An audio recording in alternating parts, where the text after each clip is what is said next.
أعوذ بالله من الشيطان الرجيم بسم الله الرحمن الرحيم كنتم خير أمة أخرجت للناس تأمرون بالمعروف وتنهون عن المنكر وتؤمنون بالله صدق الله العلي العظيم وصدق رسول النبي الكريم সবাই দুরূদ শরীফ পড়ে আল্লাহুম্মা সাল্লি আলা সাইয়্যিদিনা ওয়া নাবিয়িনা ওয়া শাফিঈনা ওয়া হাবিবিনা ওয়া মাওলানা মুহাম্মদ সাল্লাল্লাহু আলাইহি ওয়া আলা আলিহি ওয়া আসহাবিহি ওয়া বারাকা ওয়াসাল্লাম।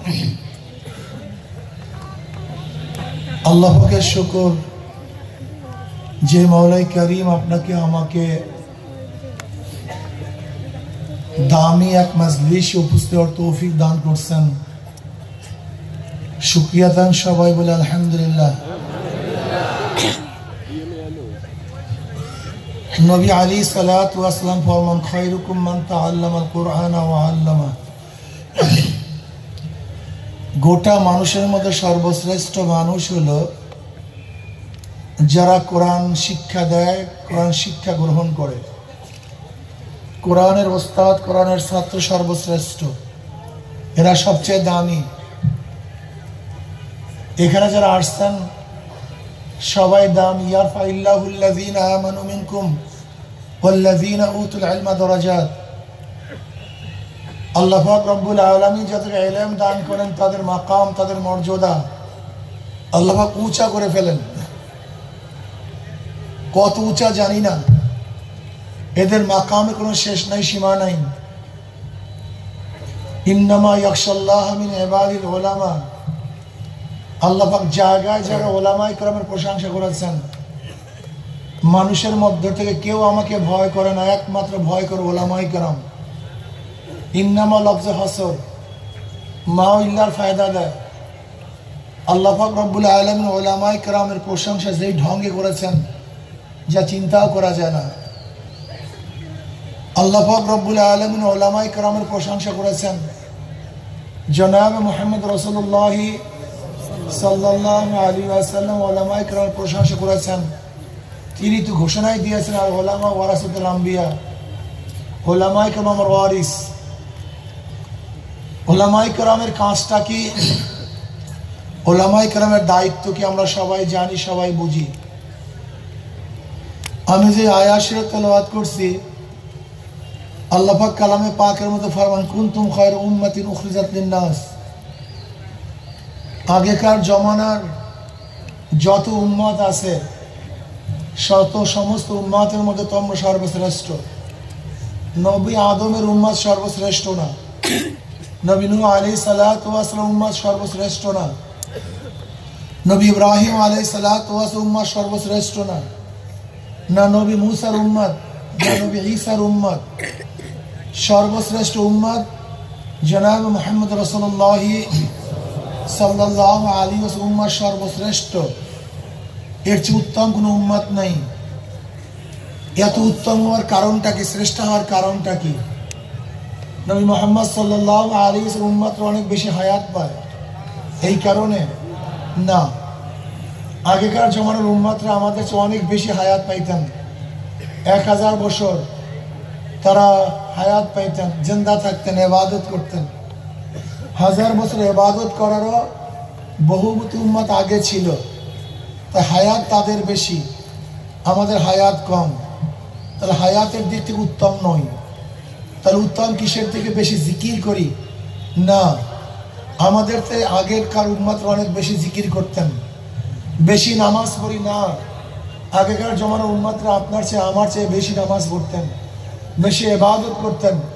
রাহেব ছিলেন, রুহবান ছিলেন, ত্যাগী ছিলেন, জাহেদ ছিলেন।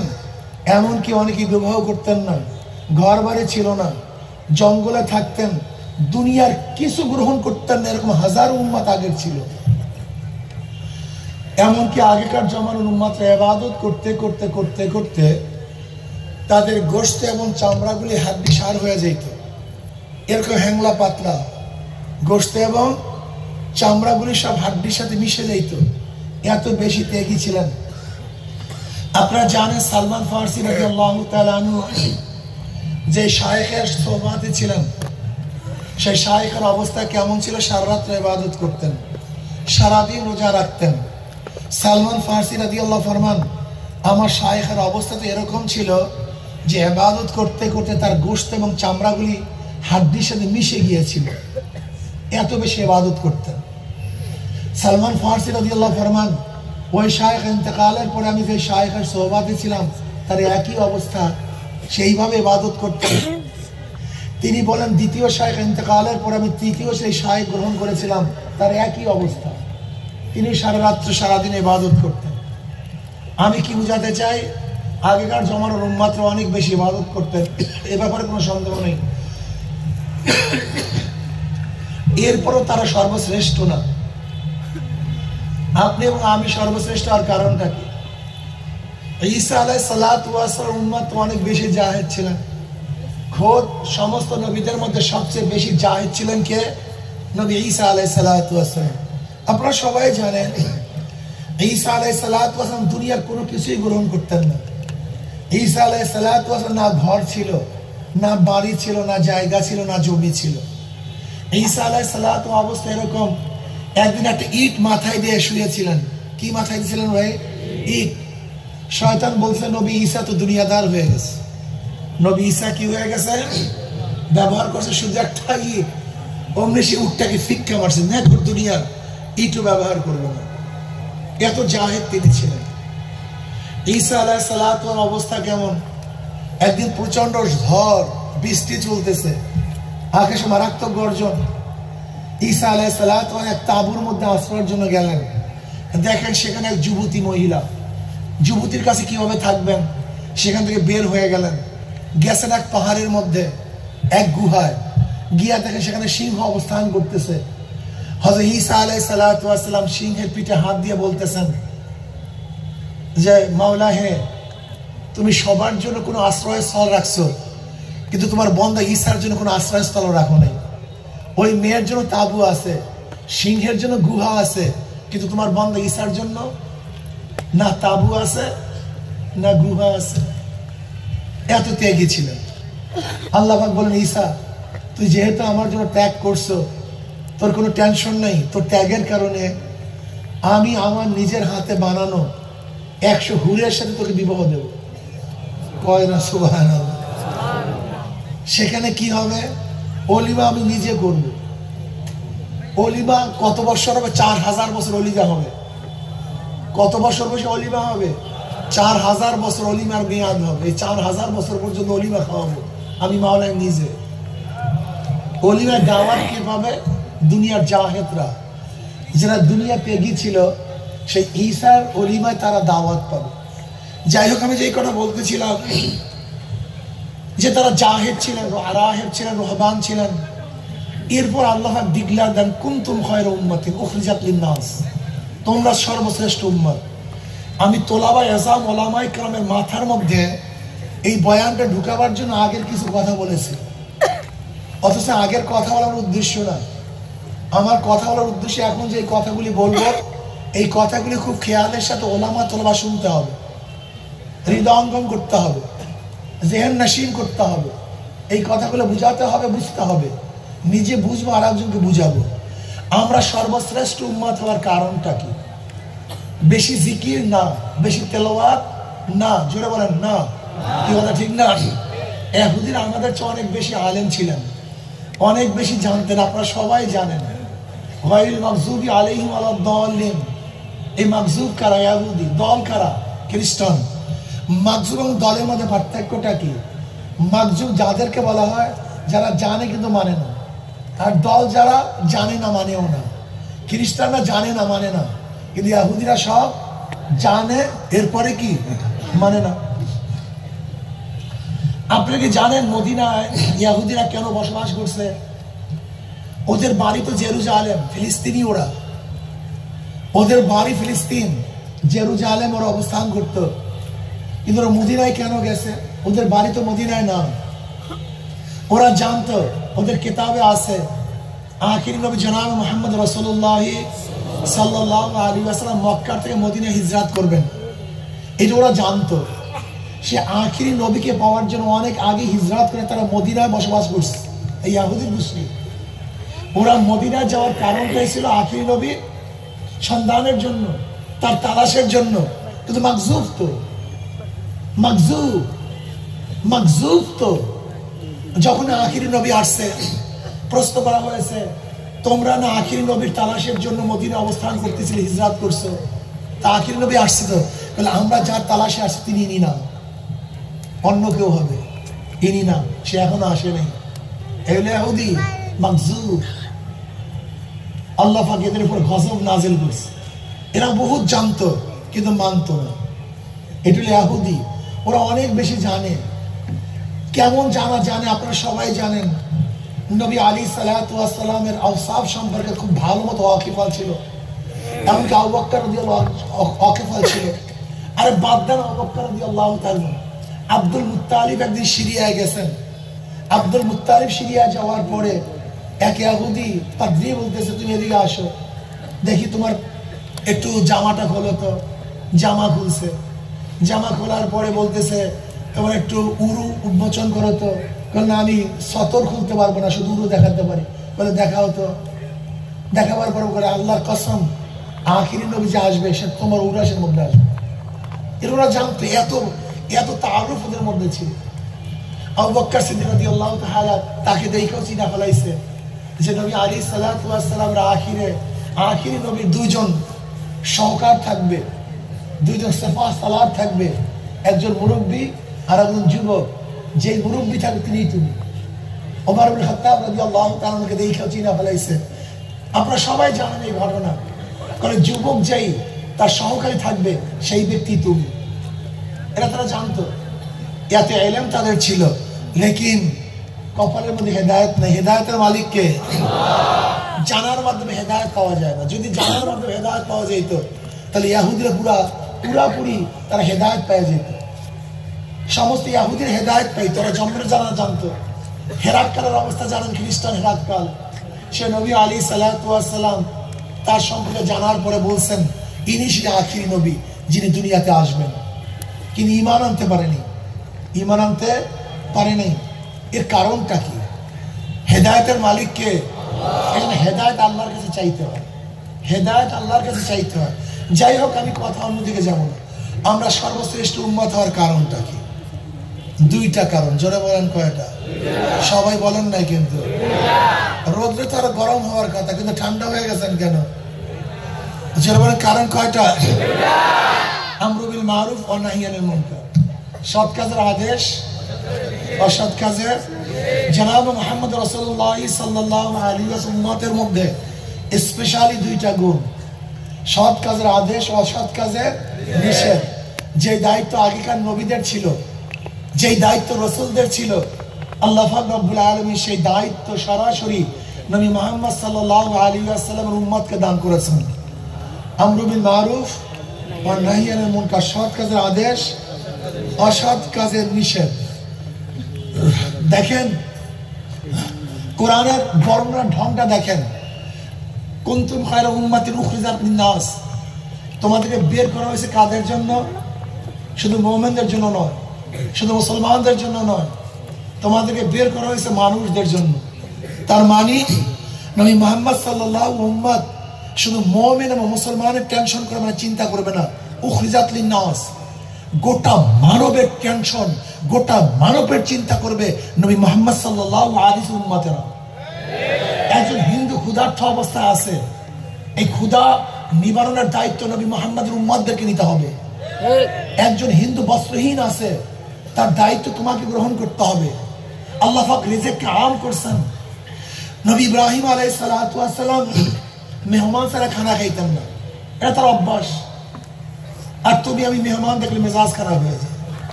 আর নবী ইব্রাহিম আলাইহিস সালাম মেহমান ছাড়া খানাই খাইতেন না। একদিন কোনো মেহমান নেই, কোনো মেহমান পাচ্ছেন না। এক মুশরিক মেহমান পেয়েছে, মুশরিক, তাকে দস্তরখানে বসাইছে। এবার মুশরিক খানা খাওয়া শুরু করছে, বিসমিল্লাহ ওয়াল উজ্জা, লাত এবং উজ্জার নামে খানা খাওয়া শুরু করছে। নবী ইব্রাহিম আলাইহিস সালাম দস্তরখান। এই মানে শয়তানি চলে আসছে। বয়ান করতেছিলাম, শয়তানি পুরো জেহেনটাকে ধ্বংস করার জন্য কোন শয়তান যেন এইটাকে ফিট করছে। বেয়াকুফিটার শেষ সীমা থাকা চাই। একটা বয়ান করতেছিলাম, শয়তানি শুরু করছে, বেয়াকুফ কোথাকার, তোমার ড্রোন তোমার কাছে নিয়ে যাও মিয়া। মানুষের জেহেন ছুটিয়া যায়, ড্রোন লাগাইছে। আল্লাহুম্মা সাল্লি আলা মুহাম্মাদিন নাবিয়্যিল উম্মি ওয়া আলিহি ওয়াসাল্লাম। মানুষের জেহেন এমনি নষ্ট হয়ে যায়, একটা আহাম জিনিস ঢুকাই দিয়েছে জেহেনের মধ্যে, ড্রোন লাগাইছে। নবী ইব্রাহিম আলাইহিস সালাতু ওয়াস সালামের দস্তারখানা বলতেছেন লাত এবং উজ্জার নামে খানা খাওয়া শুরু করছে। কার নামে? ডাইরেক্ট শিরক, মারাত্মক শিরক। নবী ইব্রাহিম আলাইহিস সালাম বলছে আমার দস্তারখানে তুমি লাত এবং উজ্জার নামে খানা খাবা, আমি তোমাকে খানা খাওয়াবো না, তুমি আল্লাহর নামে খানা শুরু করো। এবার সে মুশরিক বলতেছে আমি তো খানা খাওয়ার জন্য আসছি, ঈমান গ্রহণ করার জন্য আসিনি। তুমি খানা খাওয়াইলে খাওয়াও, না খাওয়ালে যাই আমি। বলে যাও, তুমি লাত উজ্জার নামে খানা খাবা, আমি তোমাকে খানা খাওয়াবো না। রওনা করছে। ওদিকে আল্লাহ ডাক দিয়ে বলে ইব্রাহিম 80 বছর পর্যন্ত এই মুশরিক লাত এবং উজ্জার নামে খানা খাওয়ার জন্য শুরু করছে। 80 বছর পর্যন্ত লাত এবং উজ্জার নামে খানা খাইছে, আমি একদিনও মাহরুম করি নাই, দস্তারখান থেকে উঠাই নাই। আর আজকে একদিন তোর সামনে লাত এবং উজ্জার নামে খানা খাওয়ার কারণে তুই মাহরুম করিয়া দিস। তুই কি জানো আমি খানাকে রিজিককে হারাম করছি?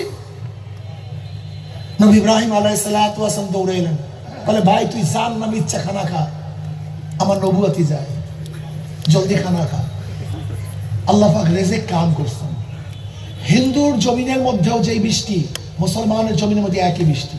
আর আশ্চর্য হবে না আপনারা, ইমাম গাজালি রাহমাতুল্লাহ ঘটনা বয়ান করেন, ঈমান কতবার মজবুত থাকতে হয়, কত কঠিন ঈমান বিশ্বাস করতে পারবেন না। ঈমান কত মজবুত থাকতে হয়, কত কঠিন পরীক্ষার মধ্যে থাকতে হয়। ওয়ালা নাবলুওয়ান্নাকুম, তাকিদ, ওয়ালা নাবলুওয়ান্নাকুম, অবশ্যই আল্লাহ পাক পরীক্ষা করবেন। কেমন পরীক্ষা করছেন মুমিনদেরকে? এক ব্যক্তি নদীর মধ্যে, সাগরের মধ্যে জাল মারতেছে ভূতের নামে, বিসমিল্লাহ আল উজ্জা আল মানাত, বাস জালের মধ্যে মাছের কোনো অভাব নেই।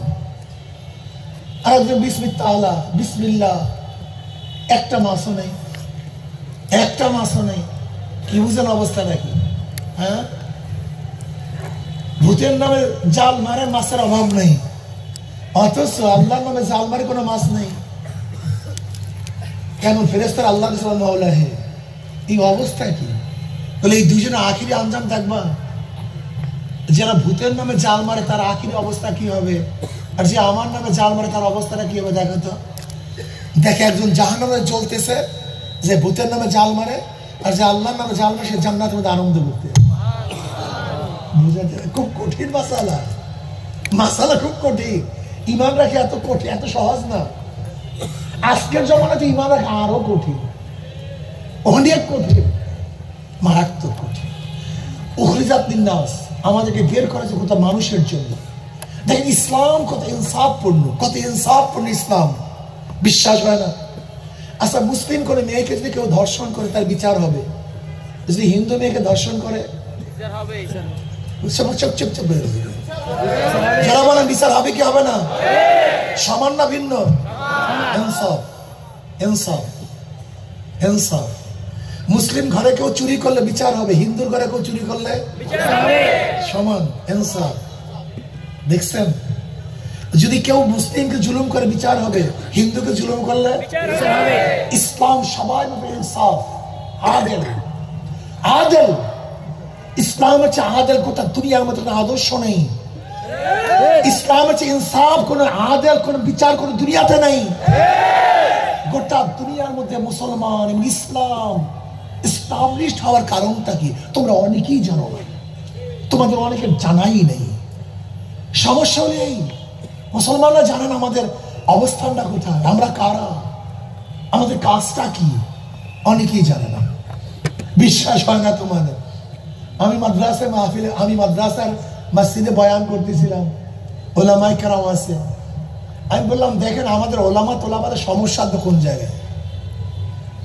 আসলে সমস্যা নিয়ে কেউ বয়ান করে না, শুধু ফজিলাত, ওলামাদের এই ফজিলাত, ওলামাদের এই ফজিলাত, শুধু ফজিলাত। কিন্তু খয়রুল খিয়ার খেয়ারা ওলামা সর্বসেরারে এই কথা কেউ কয় না, খালি দেখো ফজিলাত, ওলামারা এই, ওলামারা এই, ওলামারা এই, ওলামারা এই, কোনো সন্দেহ নেই। কিন্তু ওলামারা সবচেয়ে যে খারাপ, সবচেয়ে নিকৃষ্ট, এই কথা কেন বলেন না? ঘটনা কি? হ্যাঁ, আপনি কি জানেন প্রথম জাহান্নামে কে নিক্ষিপ্ত হবে? কথা কয় না। হ্যাঁ, সবচেয়ে প্রথম কে নিক্ষিপ্ত হবে জাহান্নামের মধ্যে? এই আলেম। এই আলেম সবচেয়ে প্রথম নিক্ষিপ্ত হবে জাহান্নামের মধ্যে। তোমাকে অবশ্যই বুঝতে হবে তোমাদের ফজিলাত আছে। ফজিলাত এই প্রথমই শুরু করছে, কিন্তু যাদের ফজিলাত আছে তাদের আবারও ভয়ও আছে। তোমাকে আমি বয়ান করলাম আমাদের সমস্যা কোন জায়গায় দেখেন। এইমাত্র মুহাদ্দিস সাহেব বুখারীর দর্সের মধ্যে জামাতের ফজিলাত পড়াইছে, জামাতের ফজিলাতের হাদিস পড়াইছে, জামাতে নামাজ পড়লে এই ফজিলাত। অথচ মুহাদ্দিস সাহেব নিজেও জামাতে নামাজ পড়েন নাই, ছাত্র নিজেও জামাতে নামাজ পড়েন নাই। এই কথা কয় না।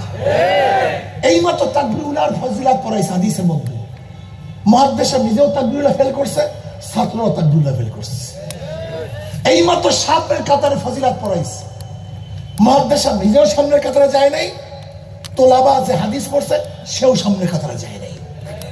এইমাত্র আনতা আবুদুল্লাহ কান্নাকা তারা ফাইল্লাম তাকুন তারাহু ফাইন্নাহু ইয়ারাক, এই হাদিসে তাকরীর করছে না, যে তাকরীর করছে তার নামাজের মধ্যে খুশুখুশু ছিল, আর যারা তাকরীর শুনছে তাদের মধ্যে খুশুখুশু ছিল।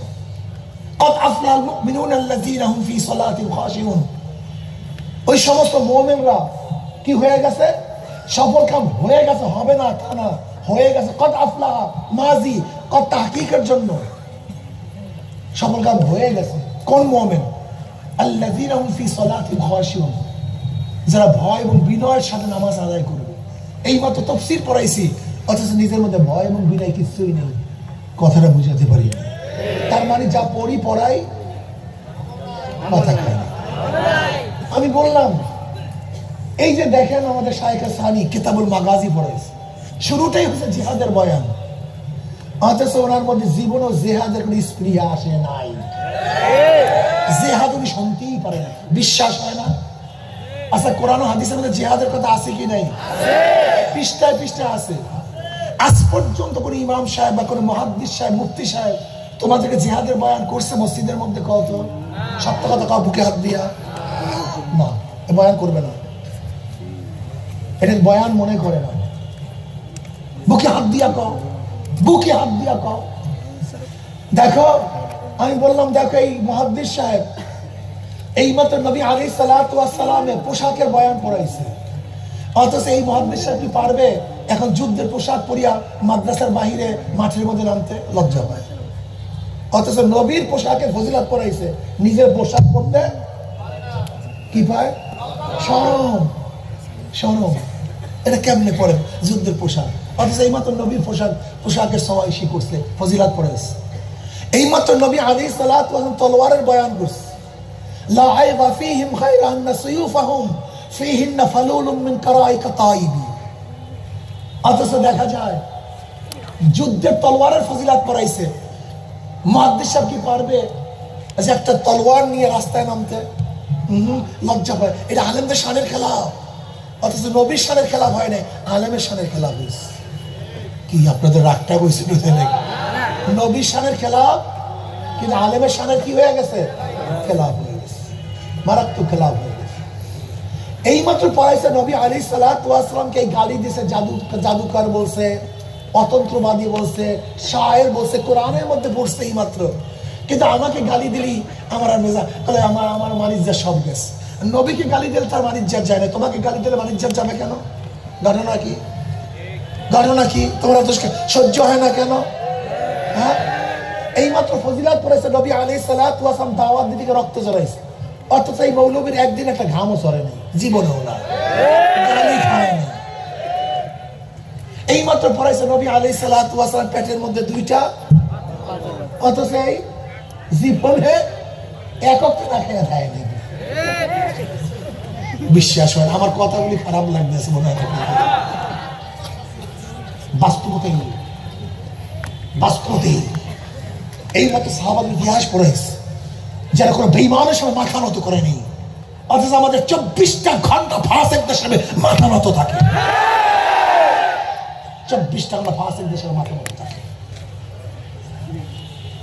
এর কারণটা কি? যা পড়াই পঠন পাঠন, এটা সিস্টেম, এটা সিস্টেম, কিন্তু কোরআন ও হাদিস সিস্টেম নয়, এটা পঠন এবং পাঠন নয়। খুব ভালো মতো মনে রাখবা, কাবুরা মাক্তান ইনদাল্লাহি আন তাকুলু মা লা তাফআলুন। এই আয়াতের মেজদার শুধু ওই বয়ানীদেরকে বলছো, যে ওয়াইজিনদেরকে? আজীব। সবাই মাথার মধ্যে কাবুরা মাক্তান ইনদাল্লাহি আন তাকুলু মা লা তাফআলুন, মেজদার কারা? যারা ওয়াইজ করে তারা। তা তুমি যে হাদিসের মধ্যে পড়াইছো, তুমি ওয়াইজ না, তুমি নাসি না, তুমি বায়ান না, তুমি মুদাররিস না, তুমি তো একই হালাত।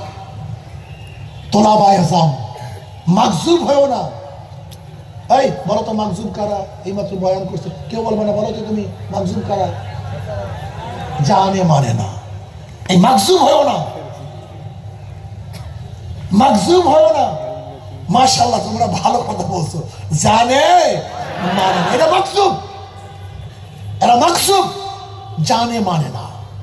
আজকে আমরা জানি কিন্তু মানি না।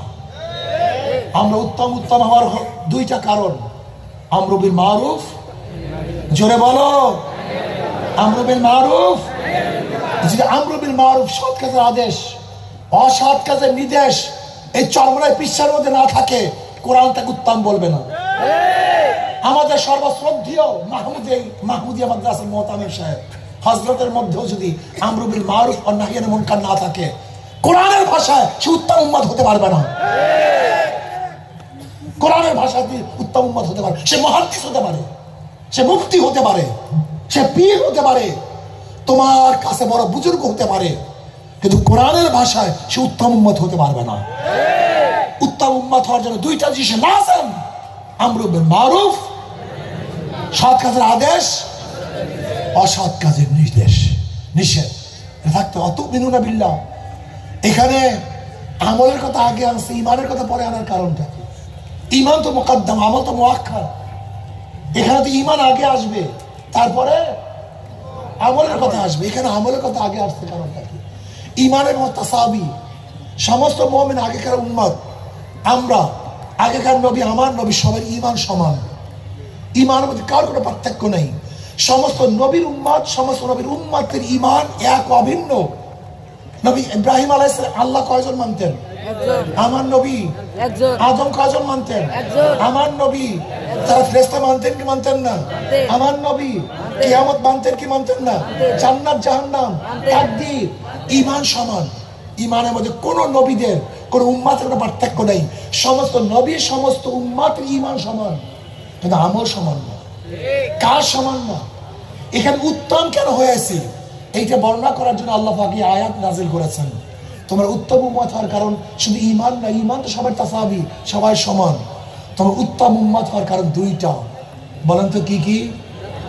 তা'মুরুনা বিল মারুফ, সৎ কাজের আদেশ। এখন সৎ কাজের আদেশ করবেন, অসৎ কাজ নিষেধ করবেন না, খালি দরবেশি করবেন। এই দরবেশি নিজের কাছে হতে পারে, কিন্তু আল্লাহর কাছে মাকবুল হবে না। আমার শেষ কথা বলতে হবে, সৎ কাজের আদেশ, অসৎ কাজ নিষেধ করবো কিভাবে? নবী আলাইহিস সালাতু বলেছেন, মান রাআ মিনকুম মুনকারান ফালিগাইয়ির বিয়াদিহি ফাইন লাম ইয়াস্তাতি বিলিসানিহি ফাইন লাম ইয়াস্তাতি বিকলবিহি ওয়া যালিকা আযফুল ঈমান। যদি খারাপ গরহিত কাজ দেখো, এখানে ইয়াদির দ্বারা উদ্দেশ্য কি? শক্তি দ্বারা পরিবর্তন করে দাও। যদি সেই শক্তি না থাকে, জবান দিয়ে, মুখ দিয়ে এমন ভাবে বলো যেন পরিবর্তন হয়ে কি হয় নাই। এই যে ডারউইনের থিওরি বাংলাদেশে সব জায়গায় পড়াবার চেষ্টা করছিল, শেখ হাসিনা সরকার প্রতিবাদ করার কারণে পারছে। ফতুয়া বন্ধ করার চক্রান্ত করছিল, যখন আন্দোলন হচ্ছে পারছে। নারী নীতি বাস্তবায়ন করার চক্রান্ত চলছিল, পারছে। আর সব বাদ দাও, কয়েকদিন আগে গানের টিচার দিবে, কি দিবে? আমরা কোনো মারামারিও করিনি, হরতালও শুধু জবান দিয়ে বলছিলাম। কি বলছিলাম? যে ইউনূস সরকারের ভূতে পাইছে। তোমরা ইউনূস সরকারের ভূতে সুখে থাকতে ভূতে কি না হয় বলছিলাম না? যে খবরদার ইউনূস সরকার যদি গানের টিচার বিচার দেন, এমন কিলান শুরু হবে যে খিল থেকে মুক্তি পাবেন না। কি পারছে? কথা কয় না। তার মানে কি বলেন তো? কি বুঝাইতে পারলাম? এখন জবান দিয়া বললে খোদাত্রী একটা কাজ বাংলাদেশ বাস্তবায়ন হতে পারে না। মুখের মধ্যে তালা লাগাইছেন কেন মৌলবী? তালা লাগাইছেন কেন? সবাই তালা লাগাইছে। মুখকে জবান খুলেন, জবান খুলতে হবে। মায়ের আসলে আসবে, রক্ত দেব, কিন্তু জবান চলতে চলবে ইনশাআল্লাহ।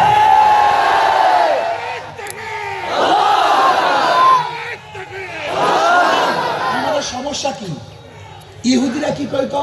ইহুদিরা ভাই আমার সময় নেই, আজকে সম্মেলনের জন্য যেই খাটনি খাটছি রে, গত গেছিলাম সেই কোথায় লেত্রা মেত্রা, সেখান থেকে রাত্রে আসছি, আবার এখন যাবো সেই লালমোহন, এখানে আপনাদের জন্য আসছে সময়। আচ্ছা শোনেন, কথা শেষ করতে দেন। কি জানি বলতেছিলাম, ভুলে গেছি আমি।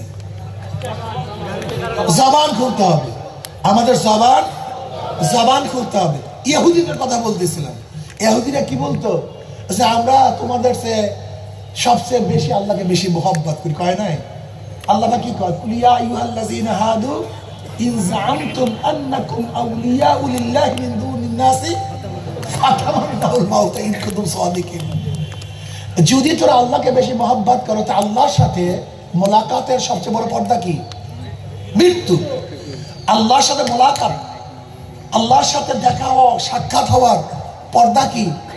ফাতামান্নাউল মাউত। যদি তুই বন্ধুই হয়ে থাকো, তো বন্ধুর সাথে বন্ধু দেখা করতে চায়, বন্ধুর সাথে বন্ধু, তা মৃত্যুর কামনা কর। কিন্তু কেন মৃত্যুর কামনা করো না? আসলে আল্লাহকে মোহাম্মত করো না, আল্লাহকে ভালোবাসো না। যদি আল্লাহকে ভালোবাসো, মৃত্যুকে ভয় করো কেন? যদি আল্লাহকে মোহাব্বত করো, মৃত্যুকে ভয় করো কেন? মৃত্যু আমার সাথী থাকবে, মৃত্যুকে আনন্দ করব, মৃত্যু আমার তোহফা, মৃত্যু আমার হাদিয়া। মৃত্যু বরণ করবো, আল্লাহর সাথে মোলাকাত করবো, সম্পর্ক। সমস্যা কি? তোমরা এত মৃত্যুকে ভয় করো কেন? মুমিনের মৃত্যুর ভয় থাকা ঠিক না, মুমিনের মৃত্যুর ভয় থাকা। আমরা সামনে কদম বাড়াবো, মুমিন কোনদিন পিছনে হটতে পারে না। জজবান। যদি সেই শক্তি না থাকে, মনে মনে কি করো? ঘৃণা করো না পরিকল্পনা করো? পরিকল্পনা। ধরে নেন এই মসজিদের সামনে ময়লা, 1 কোটি মানুষ এখান থেকে হাঁটবে, ইস থু গন্ধ, সবাই ঘৃণা করছে। ময়লা আছে না? গেছে, ময়লা যায় নাই। কিন্তু ইমাম সাহেব একা, সে পরিকল্পনা করছে এখানে ময়লা, ঝাঁটার প্রয়োজন, ঝাড়ুর প্রয়োজন, বালতির প্রয়োজন, পানির প্রয়োজন। পানি মারিয়া ঝাঁটু দিচ্ছে, বাস ময়লা আছে। কয়জনের পরিকল্পনায়? আর 1 কোটি মানুষের ঘৃণায়? ঘৃণা না, পরিকল্পনা করবে। প্রত্যেকের জায়গা থেকে পরিকল্পনা করে। আফালা তাতাফাক্কারুন আফালা তাআকিলুন ইয়া উলিল আবসার ইয়া উলিল আলবাব। চিন্তা করো এই ঘুরে যাওয়া সমাজকে কিভাবে পরিবর্তন করা যায়, আল্লাহর জমিনে আল্লাহর হুকুমকে কিভাবে বাস্তবায়ন করা যায়। প্রত্যেকের জায়গা থেকে পরিকল্পনা করো, দেখবে ইনশাআল্লাহ আজকে হোক কালকে হোক বাংলাদেশ ইসলাম হুকুমত হবেই হবে ইনশাআল্লাহ। কি রাজি আছেন ইনশাআল্লাহ? কি ঘুমাবা খালি ঘরে বৈশা, না জীবন জান মাল দিয়ে ঝাঁপিয়ে পড়বে ইনশাআল্লাহ? কি রাজি আছেন ইনশাআল্লাহ? কে গেল 2 হাত নারায় তাকবীর। মাশাআল্লাহ। আগামী এক নির্বাচন, আগামী নির্বাচনী যুদ্ধ শুরু হয়ে গেছে। কি যুদ্ধ? জোরে বলো, কি যুদ্ধ? কি রাত্রে ঘুমাবা নাকি যুদ্ধে অংশগ্রহণ করবা? আসতে কয়। আরে ডাইল খেলে তো আমাদের তাকত বাড়ার কথা, ডাইলের মধ্যে মারাত্মক ভিটামিন। কি কথা ঠিক না? তোমরা মনে হয় আজকে খাও নাই, এই যুদ্ধ অংশগ্রহণ করবা না সবাই ঘুমাইয়া পড়বে ইনশাআল্লাহ। এবার ইসলামকে বিজয় করবই করবে ইনশাআল্লাহ।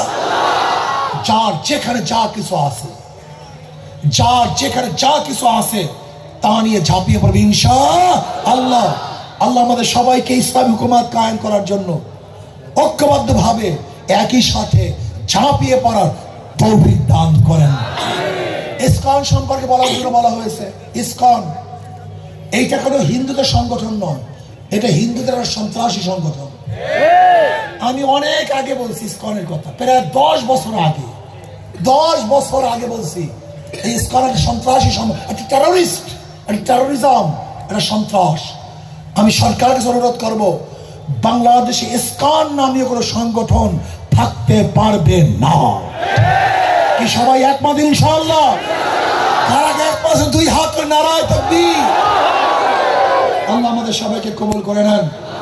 আশা করি ইনশাআল্লাহ আগামী ইসলাম হুকুমত কায়েম করার জন্য ভোট যুদ্ধে ইনশাআল্লাহ অবতীর্ণ হব, ইসলাম বিজয় হবে। আর এই গরমের দিনে কি জানি লাগে একটা আল্লাহই ভালো জানে। এই হাত পাকার বাতাস দিয়ে সবাইকে ঠান্ডা করে ফেলে ইনশাআল্লাহ। আল্লাহ আমাকে আমাদের সবাইকে কবুল করে নেন। আমা আলাইনা ইল্লাল বালাগ।